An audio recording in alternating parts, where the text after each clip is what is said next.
A badge of honor. Police officers and first responders wear badges to let their communities know they are here to protect and serve. But that's not how it feels today, and the stress of the job is taking its toll, taking lives through suicide and post-traumatic stress injury. A Badge of Honor podcast features the cast of the same name, Sam Horwitz and John Salerno. Sam, John, and the team offer the first responders workshops through their critical incident stress management teams and mental health liaisons to offer state-certified T-COLE credit programs that save lives. It's time to smash through the stigma. It's time to heal from your injury, and it's time to back our blue. Welcome to A Badge of Honor podcast. Here are your hosts, Sam Horwitz and John Salerno.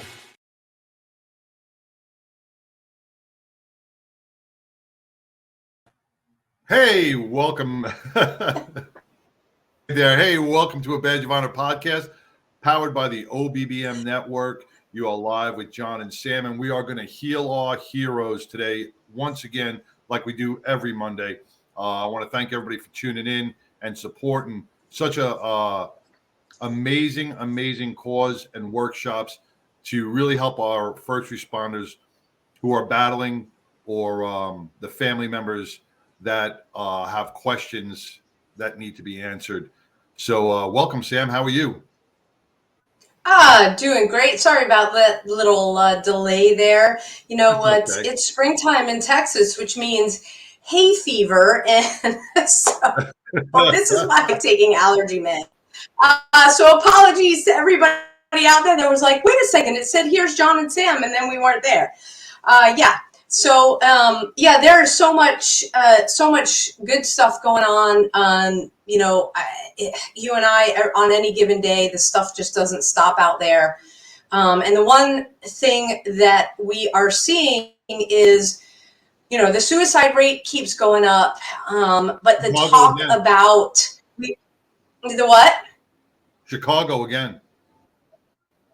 Yeah, it continues to go up, where the focus and all the articles see on departments, but like what we're talking about today is the important component, is how are we talking to our first responders while they're starting the job, while they're in the job, some after they retired from the job. How are we connecting with our first responders? I will say it's a little bit different. Most people are like, the guy's the first responder, and the woman is home with the kids or whatever. And in my case, it was different. Say that no more. You can't say that no more.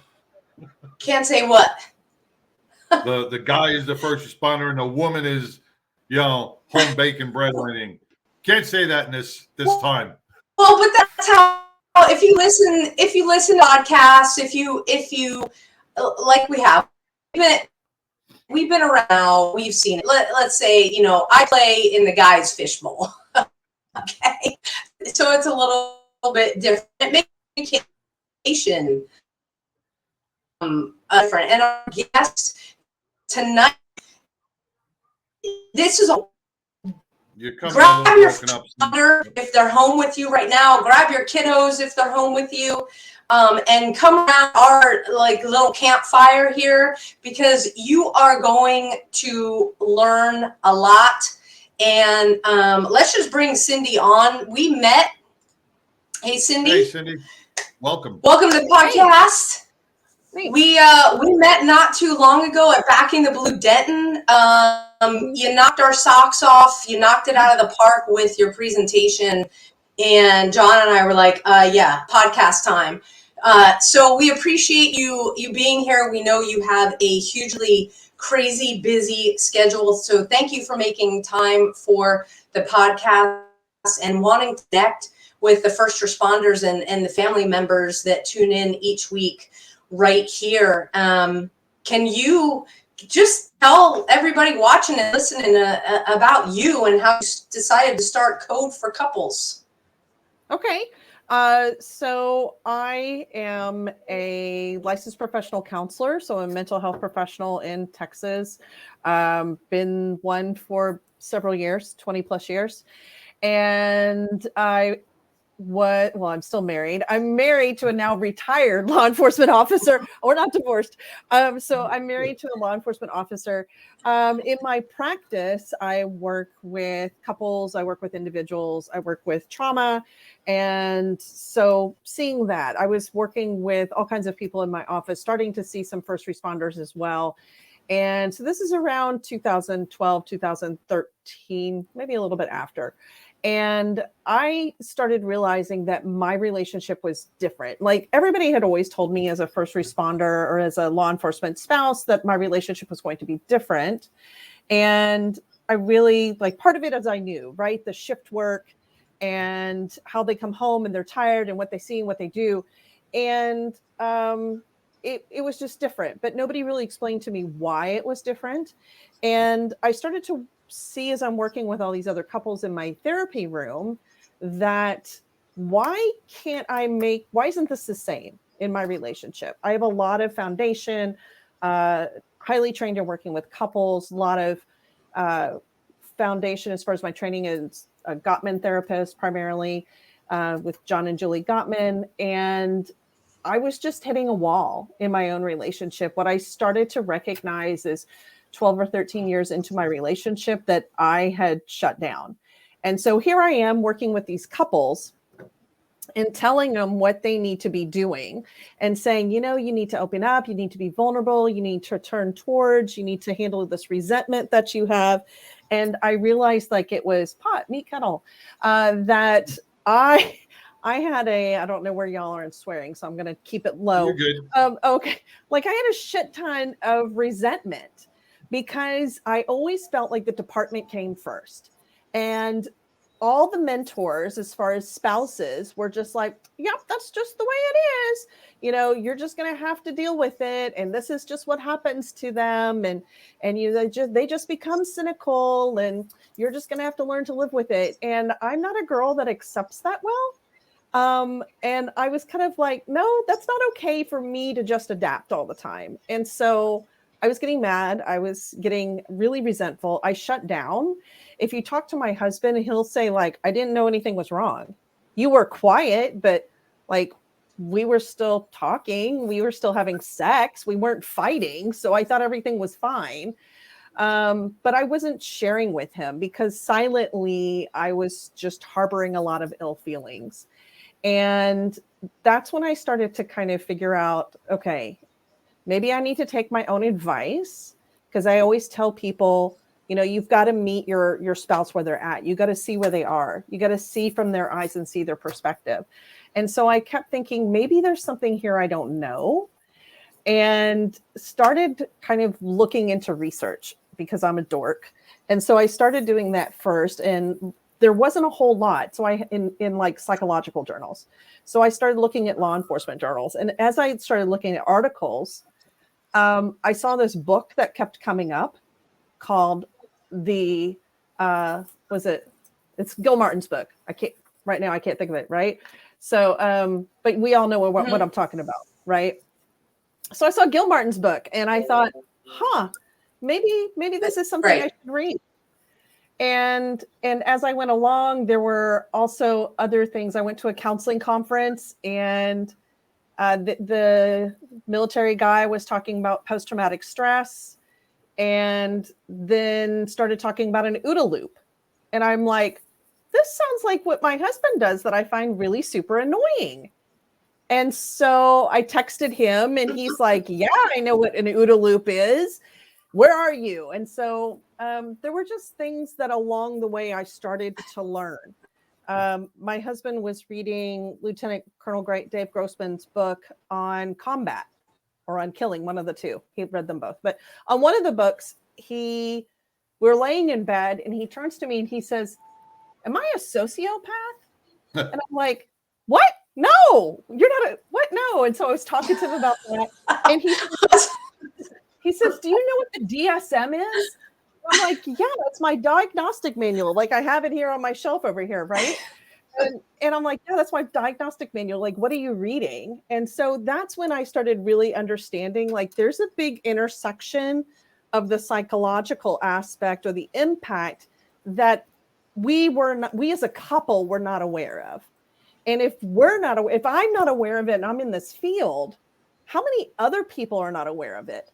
And there were times where I thought the only reason why we are making it through this is because I have this set of skills that other people don't have, because I'm a counselor and I work with couples and I work with trauma. So I have some skill set. And I think if we would not have had all of that, I don't know what it would look like now. I don't know what our relationship would be now. But that was where I realized, like, as we started to get through it, like 2016, I decided I can't just sit on this.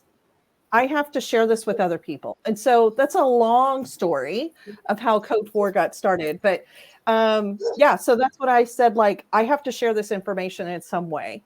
And that's when I started I think I started the podcast in 2017 and started educating law enforcement couples. And it also applies to first responder couples. Everybody tells me, like, it's first responder. I'm like, yes. But that was my focus. So educating couples on what happens, what's the impact of not just shift work, but what is the psychological impact? And then how does it spill over and play out in a relationship? And what as a couple can you do? And that is a perfect segue, Cyndi. Sorry, I gotta stop you real quick, because we're going to take our first break and then we're going to talk about those concepts, because see, I got this right here, and everybody's got to grab the book. We're going to talk about that when we come right back. Okay. Move freely, America, without medical restrictions or penalty. Without medical freedom legislation in place, our rights and freedoms are one vote away from being dissolved. Move freely, America, with one voice, without fear of retribution, achieving a common goal, medical freedom. We the people make our voices heard by connecting with state legislators and engaging a constitutionally compliant medical Bill of Rights for all citizens. Individually, change is improbable, but as an aggregate, attainable. It's time to act with one voice. My voice. And my voice. And my voice. And my voice. To protect our freedom, creating one voice that cannot be ignored. This requires your voice, too. Move Freely America. Go to movefreelyamerica.org to find a chapter near you. Plug in, donate, and help our legislators defend our God-given rights under the Constitution. Move Freely America. My voice. And my voice. And together with your voice, we're one voice that cannot be ignored. Donate today. MoveFreelyAmerica.org. Hey, welcome back to a Badge of Honor podcast with John and Sam, and our wonderful guest, Cyndi Doyle, who has been talking to us about the hard conversations in relationships and what each first responder, you're not alone, goes through the trials and tribulations of their marriages and their relationships with a first responder, either being both or a single, how you can harbor some resentment either to that person or the job itself. And that's what I wanted to ask you, Cyndi. Did you have resentment towards your husband or the job? Which one? Oh, both. Both, because my belief was that he was choosing the job over me, and over us. Because in my mind, my belief, I was a little naive, but my belief was, just tell them no. You need boundaries. And I would tell him those things, and he's like, you're not getting it. I can't just tell them no. And so part of it was I held resentment and some contempt for him. And then I would say also the job, because it seemed like it came first, and that their demands came first. It's almost like, in a way, having I'm going to say it this way, like a mistress or a mother-in-law in the middle of your relationship. No, I love my mother-in-law. She's amazing. But that's really what it is. Like, somebody else gets to dictate the terms of your relationship and where your time is going and where your attention is going. And do I have to be on call? Do I get conditioned by the phone all the time? And so, hold on, it's just work. Let me do this really quickly. And so it kind of develops from there. Sam, you know it you probably know it more than most, because being in the Secret Service, you are actually married to your job. You have so many restrictions as a person. And we see that more and more but in the Secret Service, you see that a lot probably, is that you are married to the job. And we don't know how to disconnect from that. And a lot of people do not understand it. Correct, Sam? Yeah, I mean, it was 24/7, 365. That's what it is. So you may be working a protective detail, or you may be in the office, but you're never off. So it is full time all the time. And I totally get that, the phone thing. I remember when I transitioned to local law enforcement, and I had a different communication device, and my husband and I were in the bedroom, and I had it on my nightstand, and it went off a couple of times. He's like, if you don't throw that or turn that off, I'm going to throw it out the window. And I was like, how do I tell that to my boss? Can you not text me? And yeah, it doesn't work that way. And that's Cyndi, you laid the foundation. I'm going to put this up again. This is a must read for first responder couples. Okay, this is going to go on our reading list, which will be on our website. You have taken us through and parts of the book. As I was reading, I was like, yep, and laughing with you, and the whole hysterical parts of what you said, being a little bit naive. And it really comes down to the fact that there wasn't the communication. Yeah, you guys were just going through the motions. And so for all the first responders out there that are listening, for all the couples, and this is going up on replay tomorrow and forever, is like, you need to stop right now and say, are we going through? Because when you I don't want to jump forward in the book because this goes in, this has a great order. When your everything spills over from the job to the home, okay? What we preach at a Badge of Honor is you are not the job. We have to sever that identity tie, okay? You are you doing a job. It's a big hurdle to get over, but when you can remember that you're yourself, and so that when you get off shift and you're walking into your house, that spillover doesn't come in. But with that, you got to be aware of spillover. So let's talk about spillover so that people can really understand. Yeah, sure. And one thing that I tell my couples, and when I'm speaking, I'm very clear, like, this is a couples based issue. This is not we're not blaming first responders. Wives aren't totally, or spouses aren't totally responsible. Like, it's a couples based issue. And we are both conditioned. We are both impacted by what's going on as a part of this career and as a part of this lifestyle. So we have to be aware of that. So some of the aspects that I talk about in the book and that I was not aware of are things like hypervigilance. And I think we talk more about hypervigilance, but there are aspects of hypervigilance that people don't understand. First of all, many spouses don't understand that it takes 18 to 24 hours to recover from hypervigilance. So going up, I just had a couple in here and we were talking, and he's like, he's a firefighter.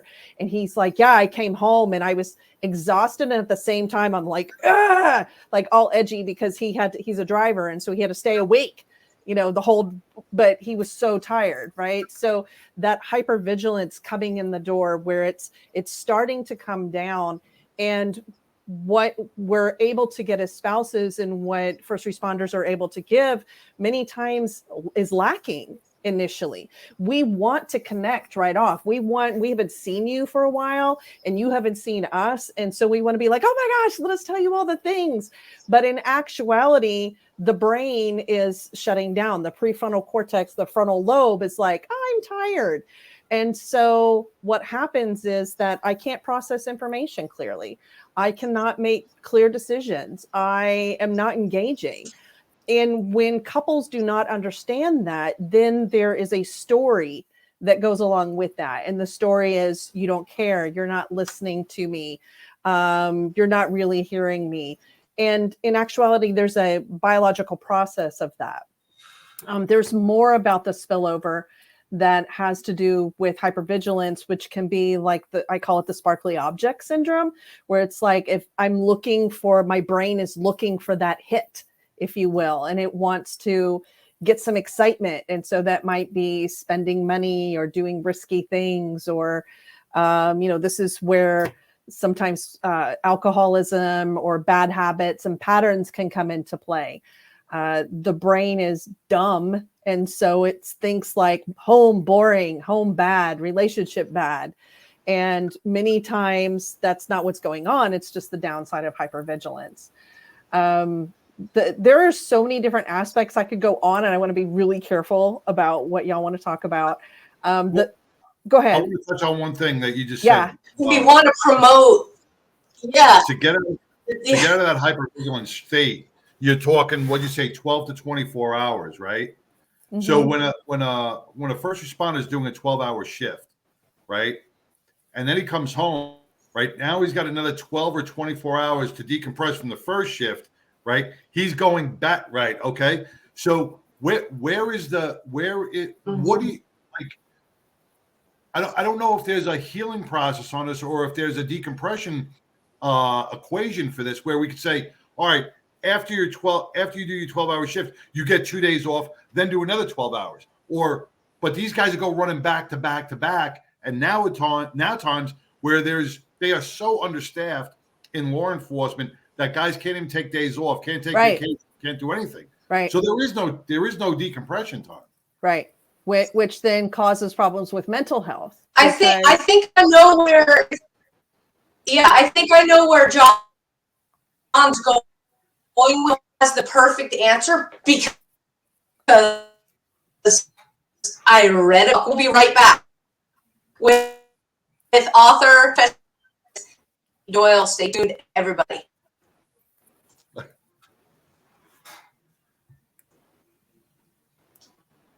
Interested in starting a podcast or TV show? Worried about what you'll say and how to keep it engaging? Think you'd like to be a guest on podcast, radio, or TV shows?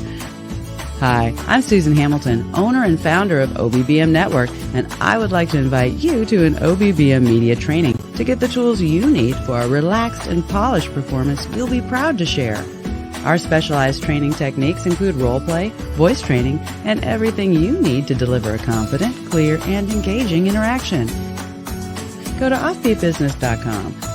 Go to the calendar and register for a training that's convenient for you. Dates available now, 214-714-0495. Hey, welcome back to a Badge of Honor podcast with John and Sam and the wonderful Cyndi Doyle. We're talking about relationships. We're talking about how first responders decompress and what the problems occur, the problems that occur when they shouldn't really occur. It's because we don't see eye to eye with each other. We hold resentment. We perceive things that really aren't there. We perceive our spouse as the enemy instead of the confidant. And that happens with all first responders because of our hypervigilance states. So I want to welcome back Cyndi. Thank you so much. And continue with the decompression and everything else. So your question was, when we have first responders that are working multiple hours of shifts, I know some of my fire guys or fire people are working 48 on, right? Mm-hmm. So when you have those longer shifts, or you were mentioning officers that are not able to take off. I remember there was periods of time where my husband's department was down, and he was like the FTO. And so he was the one who like for 18 months, 2 years, we really did not see each other hardly at all. It compounds the hypervigilance, it's like when we have a great time frame here because we just went through the daylight savings thing, right? And so we think it's just an hour, but we know how long it takes for our bodies to adjust to that hour. So think about being hypervigilant in your body is just exhausted. It takes 18 to 24 hours to recover. And then before you can even recover, you're going back to work. You're going back to work. And many times in our cycle, even when we're just on our regular cycle, if my husband would do like three on, 2 off, 3 off, 2 on kind of a schedule. And on the days, like the day that he was finally coming off of the hypervigilant cycle and finally getting relaxed, basically we had a good 6 hours before he had to go to bed and go back to it. When he had the 3 days off, it was a little bit better. Like we maybe got a whole day where he was himself. And so, but when it just compounds like that, we were talking about, like, it leads to mental health issues, right? Because our brains can't recover.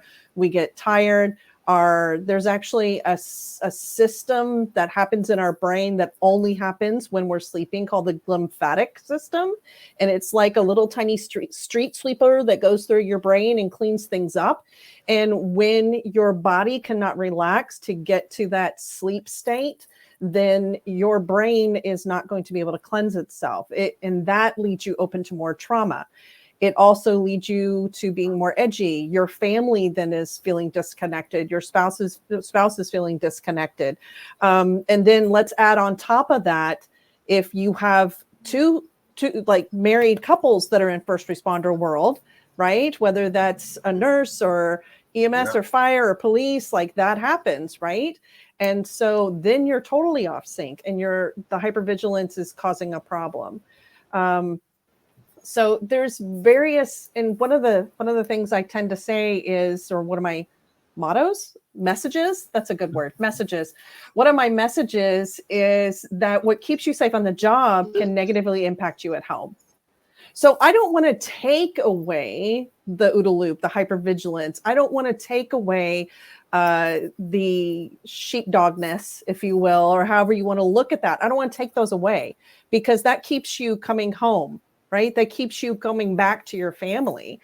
It's that we have to understand the long-term impact on those behaviors, on those systems, because you're wired in a certain way. Just like I get wired being at my office. I'm like, oh, let me analyze you, right? So I start to think about why people do things sometimes as opposed to just listening to people. And so that can get in the way, but it's because I do what I do every day. And it's the same thing for our first responders. The way they see the world, right? So Negative. I mean, all cynical, right? Like, oh, I was, like I said, my couple, like they're just all a bunch of morons, right? So it's that same way. But if we don't understand how it comes over at home, then our spouses are going to be like, you're just so negative all the time. Why are you have to act like this? Why do you have to react? It's just milk that spilled, right? Johnny's being picked on at school. Well, let's go kick his ass. Right. Let's go kick that kid's ass. And that's the thing where it's like, no, that doesn't help. But that's the biological reaction, right? Because our first responders react. They jump into action, and that's what keeps them safe. So, right. I don't know if that helps some. Yeah. And that is a big thing. When I was reading the book, is like, when I went through therapy, I had to learn how to take a breath and respond, because that react and the wanting to jump in and the wanting to fix, it's a very hard thing to get under control. And this is where communication comes in, because when a spouse knows through education or therapy, whatever it looks like, wherever you're getting your information from, again, hold the line, great information. There's a way to then build in understanding, so that, your first responder is like, he or she is, well, if you're a she, it's a bitch, but otherwise you're an asshole. Right. Why is he an asshole all the time? We'll talk about this in the workshops, okay? If you understand 12 to 24 hours before your first responder can actually engage in a meaningful conversation, rather than you're talking and it's just this, or, hey, are you listening? Uh-huh. right? Mm-hmm. Where it's the half listening, you're getting every other word. It's work on both sides. You cannot expect your first responder to walk in and have that meaningful conversation and connection. There's got to be that downtime. And that's where I think, when John and I were listening to you present, that's where a lot of the missing links are, because you can listen to podcasts, and your podcast is fantastic. By the way, do you have a day and a time? Where can people find your podcast called Code for Couples? Yeah, so Code for Couples is available on most podcast platforms: Spotify, iHeartRadio, Apple, iTunes, just about any place that you listen to, SoundCloud. Okay. So it's all available there. I usually release on Fridays. Okay. Well, let me ask. Okay. Sam. So if you're a podcast listener, you can learn, right? So it is all about educating. And I want to switch over to, because you make a great distinction. It is about communication, but more we're looking for connection and how to effectively connect, because that's from emotion. John, yeah. Yeah, I just want to, what you said, and I'm not going to use any derogatory terms, but you called the women B's and the guys A's, right? So bitches and assholes, right? B's and A's, yeah, bitches and assholes, yeah. Like, Okay. Here's another monkey wrench. Here's another monkey wrench into the conversation, and for the first responder so he doesn't shut down. Is most women, and are fixers. They want to fix things. They don't like to see their spouse hurting, upset, in a bad mood. So they try to fix things. And then when the first responder goes to open up, right? The spouse is listening to respond and not listening to hear, because they want to, it's just your maternal instinct to fix it. I can fix this problem. I can fix everything that you go through at work. And that's not what men really need. Men don't need fixers. Men need just to release, but they need you to absorb. They need a sponge that's just going to absorb it and go, I understand. And feel compassion and empathy and stuff like that on that aspect. You guys are going, no, I'll just tell your boss. But this is where the clash comes. Well, and what I'll add into that is that it is human nature to want to fix problems, because as humans, we don't like to see other humans suffer.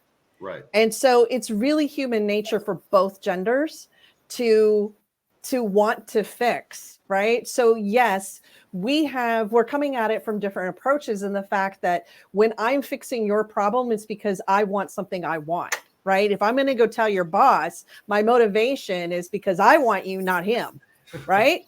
That's a part of it. Many times first responders fix because that's what they do all day, right? So my husband when he was listening to me, he would sometimes, and he allows me to tell all our stories. I have to share that. I'm not doing this behind his back.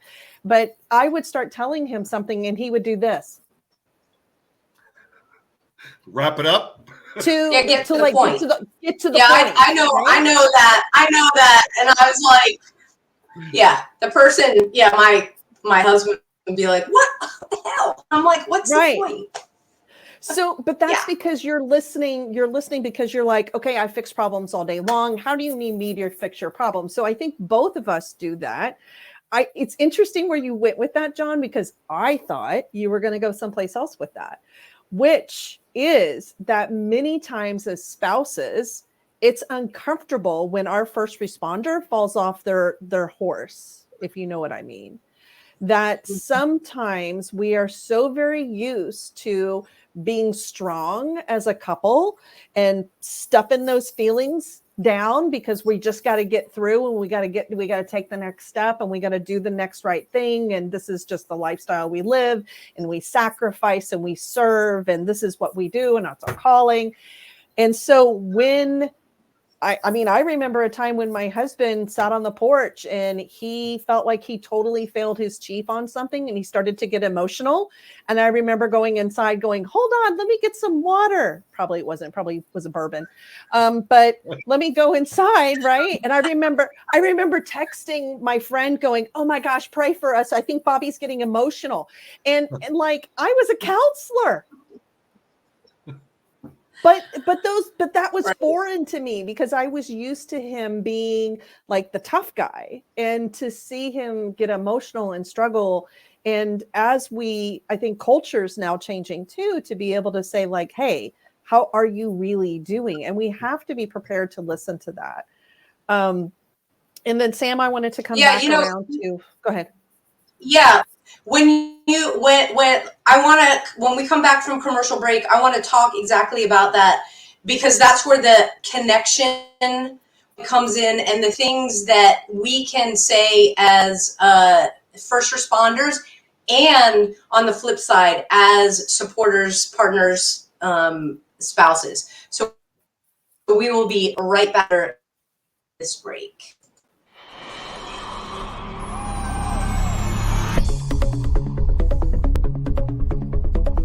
Hi, welcome to Heroes in Action. I'm Ray Amanat, founder and creator of this training system. I originally made it so that everyone can train for free. We have programs for kids, for women, families, and businesses. I'm an author, speaker, and educator on everything that has to do with violence and bullying prevention education.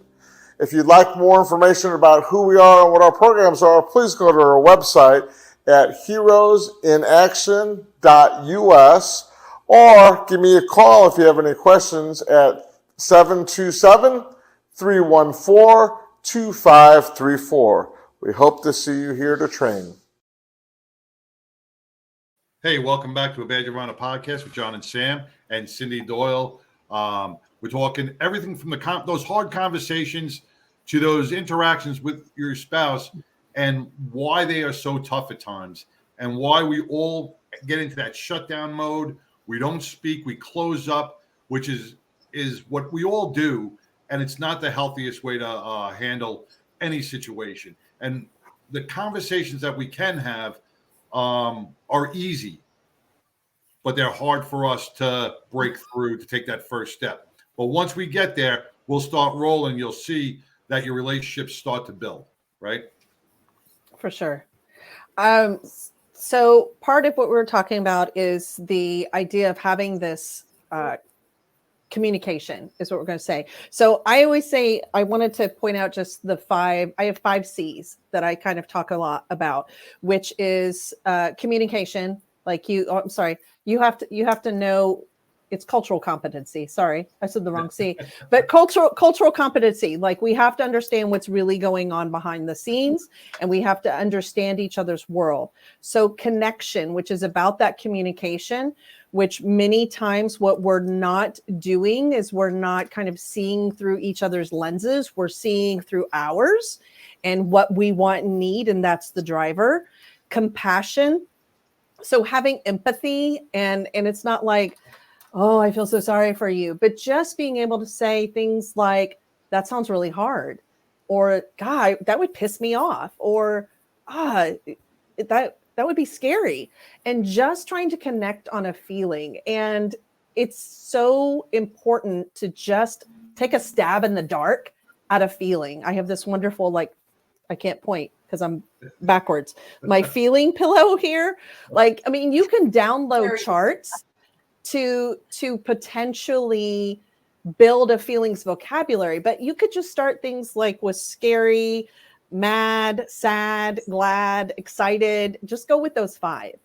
And just in guessing your partner's feeling, in addition to hearing their content, makes all the difference in the world. So, they said 1, 2, 3, and it sounded like they felt ABC or just A. Right? Because even if you get that wrong, your partner is going to feel like, oh my God, you see me. And that is the connection that we're looking for, is that compassion, to feel seen, to feel heard. And that's when we can kind of take off that emotional armor that we both wear, and let it go a little bit, because I know now that I can take off that emotional armor and feel safe with you. But it takes courage, which is my 4th C. It takes courage to take that armor off, to be real, to be honest, to talk about how we're feeling. And it takes courage to walk into, to kind of lean into somebody else's pain. Because just like we were talking about, John, like it's easy to fix it. Like we want to fix, let's get you fixed so you feel better, as opposed to like, ugh, this is a really painful place. And many times what we don't do in our culture is we don't sit in pain. We don't sit in grief. And I don't mean like we have to roll around in it, but just acknowledge it. Acknowledge and sit in that space just for a minute before you say to somebody, how can I support you? What can I do in support today? And that's where you start to move into countering the impact. So how do we do things differently? How do we connect differently? What do I need to understand? How do we set up systems and rituals that will help us to feel connected when you are in a good space and I'm in a good space? How can we understand each other a little bit better? How can I work on understanding that the OODA loop is not about you checking out the waitress and about you making sure that all the doors are in a safe place, right? So there's all these different aspects of how that we can improve communication, but it's really about the connection. It's really about feeling seen and heard and being each other's safe place. And many times we say things like, I got your back, or I got your 6. But really what that means is like, in that moment, how can I have all points of view? Like it's the 360, right? I think I read the other day, it's like, I got your 12 or something like that. And really it's having all points of view and understanding where you want to go as a couple, not letting the career drive you, but you deciding where you want to be, because at some point in time, the career will be over. And that's a whole nother story. Right. Mm-hmm. Right. That's a whole nother podcast episode. We can bring you for, because your husband is retired now. So the conversation can continue here. So I've been showing this, the book called Hold the Line, which you wrote. And a lot of what we're talking about is coming from the book. There is so much more, including links that you have in here where you can download worksheets. Because again, it's all about, coming to a new place in the first responder relationship, because you're not coming into it when you marry somebody or you're living with somebody already knowing these things. What would you say to somebody? Because we've got kind of two pieces. One, you're marrying somebody who is just starting their career. So maybe they're not a cop yet or a first responder yet, or maybe they just, completed the academy. Okay. Then you've got the segment. We've got a lot of blended families. Okay. What's your biggest piece of advice for you're marrying a first responder as a second marriage and you were not married to one the first time around? So I think there's a couple different things when you are blending families and you have somebody who is that first responder and somebody that is not. First of all, once again, you have to understand you have to get culturally competent. You have to understand what's going on. Second of all, there has to be a lot of conversation around what it's going to look like as far as blending the family together and the custody and how people are showing up. The argument that I hear a lot with my first responder families is that a lot of people will work one weekend on, one weekend off, one weekend on, one weekend off. And that weekend off is it also includes the children from the previous relationship. And many times the spouse winds up upset because, or it can also be like, oh, well, the kids are coming this weekend, but I have to work. And so talking about what are those responsibilities? What are the expectations? How do we want this to look? What are the values? Many times we're talking about making value-based decisions when you're having a family system or a blended family, because you want to keep in mind the values that you want to set forth.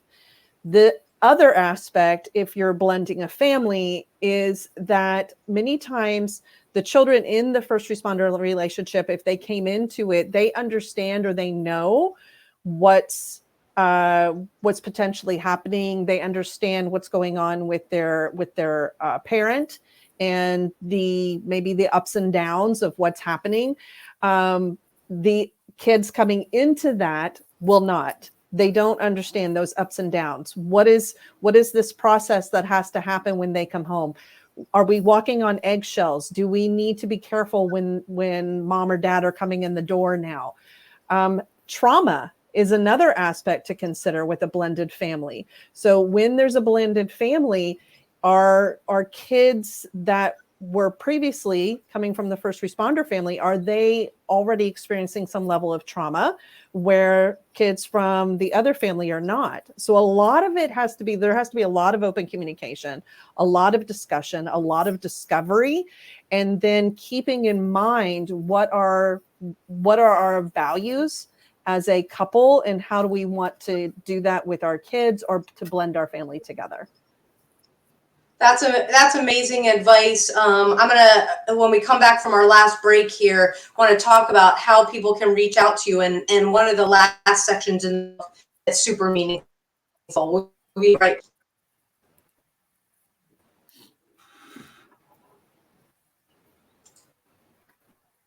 Yep. To the Health Engineer Show. I'm Clint Buckley, the Health Engineer, right here on the Offbeat 50. Hi, I'm Larry Cortampa. Hi, my name is Susan Hamilton, and you're watching Offbeat. Hi, this is Doreen Milano. Welcome to Big Ideas Small Business, where we will talk to Terry Arjala. Hey, welcome back to a Badge of Honor podcast with John and Sam and Cyndi Doyle of Code for Couples.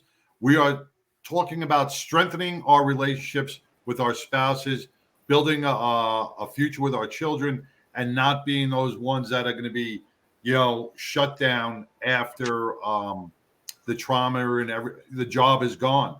So we have to realize this early on in the beginning stages of a relationship, beginning stages of entering the first responder field, and we have to have these conversations from day one to get us to that retirement age.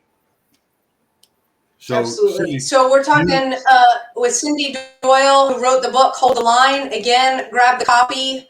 So in the back, making your relationship work is where you have all of the action steps. John will tell you, you can sit and learn and absorb without an action step. It just stays up here and you don't do anything. That's why we bring people on like Cyndi, because it's about getting into action. Just like we ask you when John and I and Jeff and John are doing our workshops, we do action, because you got to make it part of muscle memory. You got to make your relationship, the steps you take, make the new connections, everything part of muscle memory. So it becomes less awkward, because it's going to be awkward at first, but then the more you do it, becomes less awkward. Cyndi, how do people reach you? What's the best way and get a hold of the book?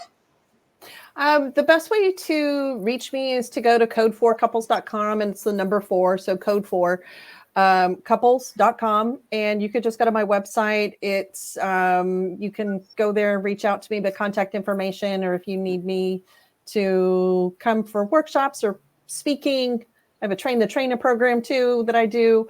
Podcast by the same name. The book is available on online retailers, so Amazon, Barnes & Noble for sure. You can access the book there.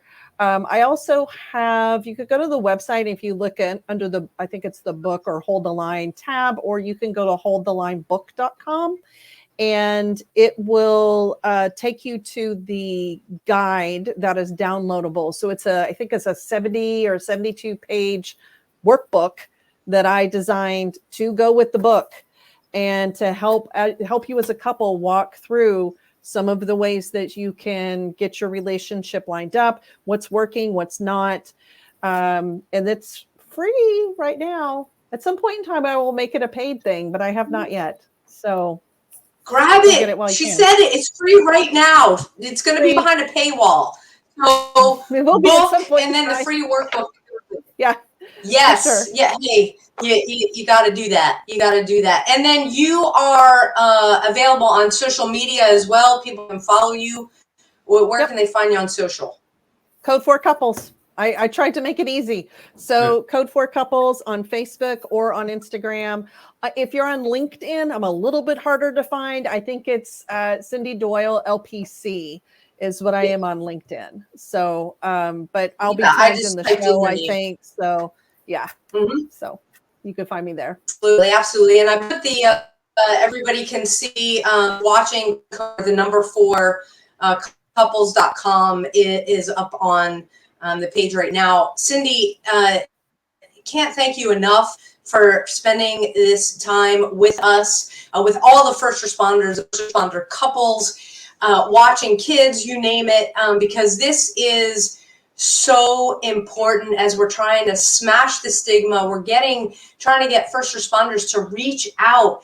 The best way you can break through and be courageous is start with the people that love you right at home. And Cyndi, you gave us amazing tools. And again, folks, pick up the book because she gives you the dialogue of like what to say. It's really good and it's funny. You're funny. The stories are funny. Thank you. And the crumbs, the cleaning of crumbs after shift. Everybody, just get that and then you'll know what I'm talking about with the cleaning of the kitchen with the crumbs. Yeah, we look forward. There's so much more to talk about. We'd love to have you back on the podcast at a later date to continue this conversation. Again, just thank you so much for everything that you've given us here tonight and what you do for first responder families and couples. You're most welcome. Thanks for having me. I really appreciate it. Cyndi. I appreciate it. You bet. Have a great one. We'll see you soon. Take care. Man, Cyndi Doyle with Code for Couples. All right. Wow. Okay. See, it's that delay. Cyndi Doyle with Code for Couples. Yeah. Sorry. Yeah. It is a weird delay tonight. So without delay, hopefully we've got a lot to cover here. Again, code the number 4 couples.com. Just go there. There's tons of stuff. We've got a bunch of stuff going on right now till the 15th. So you got 2 days and it's not even 2 full days. This cuts off the 15th at 3 p.m. We have an initiative that we partner with #WalkTheBridge. We've been talking about it all over social. We partnered, actually Grunt Style was like, so Grunt Style created a t-shirt for the initiative. And again, you have until the 15th at 3 p.m. It's your way to not only be a part of the initiative wherever you are, but to wear something and it says smashing the stigma so that people can know you're part of this worldwide movement. And it is a worldwide movement. Every month we get together across the world. We walk together on a bridge. Sometimes there's no bridge, but we're walking there. The whole point is the stigma, showing people that they're not alone. We're supporting our veterans, our active duty personnel, our law enforcement, our firefighters, all first responders, current and retired. And we're also holding up the families that have lost their loved ones to suicide, remembering their loved ones, how they lived and not in the manner that they died. So the easiest way to be a part of that initiative, show your support, is go to walkthebridge.org. Grab a t-shirt, a long sleeve shirt, hoodies, Texas. We're in Texas, hoodies, and yeah, be a part of the movement wherever you are. You can also find out how to create, if you want to do your own walk in your own community. And so the next walk is this coming Sunday, March 19th at 3 p.m. out here in Rockwall, and 3 p.m. also in Fort Worth. Again, the easiest way, walkthebridge.org to find out what time to meet up in your area to do that. We have also got a first responder and family workshop coming up. Thank you, Rowlett Fire Department, for bringing us in as part of your family to talk to your first responder, firefighters, and the family members. Jam-packed, 8-hour day, and we got the first half with the first responder, half of the families coming in. And again, you're walking out with tactics, tools, and resources that you can use at home on top of the one that Cyndi just gave you. So if you forgot them, just go watch the replay. It'll be up tomorrow, I promise. Okay. So if you are a Rowlett firefighter, Chief's got you covered. If you are not, reach out to us. Again, at badgeofhonor.com, you can find on the events page, and we'll give you everything you need to know. That is Saturday, March 25th. And, you know, springtime is always busy. Okay, we've got always a lot going on, but all of our partners, it's time for fundraising. We've got Eagle Oak Retreat in Italy, Texas, running their Warrior Path program currently. You can go there and find out about the amazing healing that Warrior Path through our Boulder Crest Foundation, or through the Boulder Crest Foundation, is doing that. Again, it's all on our website, PTSD None. You can follow the tour that is nationwide. We'll be here in Garland, Texas. A Badge of Honor is bringing it here on Saturday, June 24th. And we will be posting. You can be a part of that special night. It's only going to be $10. Come out. You and be a part of something really special. We got an roundup for first responders to our website, Conic Boom, and Carry the Load. We are blessed by Carry the Load to be nonprofit partners with them. You can join our team by going to abadgeofhonor.com, clicking on the Carry the Load logo, and it'll take you right to our team website. You'll learn more about us, our initiatives, what we're doing, why we're doing it, and join our team, walk with us, carry with us, or just direct donate and make a difference. And it all goes to law enforcement, first responders, our active personnel, as well as our veterans. So get involved today. Whew, that was a mouthful. John, take us home. Ooh. Well, you know, the biggest thing is please share this show, because you don't know who it may help, who may hear the words to help them heal in their journey, in their battle. There are plenty of resources out there, not just ours. There's thousands of resources out there. Use the resources that's good for you, that fits your criteria. Not always a couch, not always an equine, not always rowing, but there is something out there for you. You do not have to battle alone. At abadgeofhonor.com, we make it easy that you can click on so many different resources and check them out and find out for yourself what helps you heal. And that's the biggest thing. Is it's all about the healing. It's about the networking. It's about sharing. It's about the conversation. Code for Couples is huge, because so many of us battle within our own family, and we take that stuff to work. So fixing it at home will fix it out in the street. So check out Code for Couples. Cyndi did an amazing job. Get her book. And if you could be anything in this world, just be kind. See you next week, everybody.